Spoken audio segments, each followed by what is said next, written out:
Hello పిల్లలు, ఈరోజు మనము నీటి యొక్క వేరే వేరే రూపాలను చూద్దాము.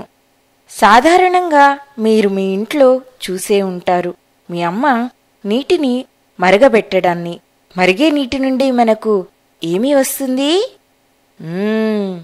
ఆవిరి వస్తుంది. దాన్ని మనము నీటి ఆవిరి అని అంటాము.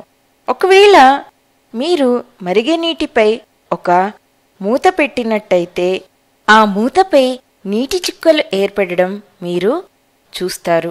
దాన్ని ఏమంటాము? మనము ఆ మూతను తాకినప్పుడు ఆవిరిగా ఉన్న నీరు చల్లబడి నీటి చుక్కల్లాగా పడుతాయి. మీకు కొంచెం ఆశ్చర్యంగా ఉండవచ్చు. మనం నీటిని కొన్ని గంటల సేపు రెఫ్రిజిరేటర్లో ఉంచినప్పుడు అది ఐస్గా మారుతుంది, అనగా మంచు ముక్కగా మారుతుంది. మళ్ళీ మనము ఆ మంచు ముక్కను రిఫ్రిజిరేటర్ నుండి బయట పెట్టినట్టయితే అది మళ్ళీ కరిగి నీళ్లలా మారుతుంది.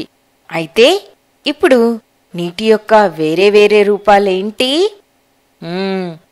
నీరు మంచు ముక్కగా అనగా ఐస్లా ఉండవచ్చు, నీళ్లలా ఉండవచ్చు, లేదా నీటి ఆవిరిలా ఉండవచ్చు.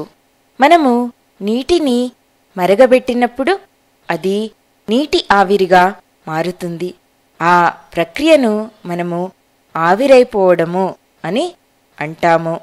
మళ్ళీ ఆ నీటి ఆవిరి చల్లబడి మళ్ళీ నీరుగా మారడాన్ని మనము సంక్షేపణము అని అంటాము.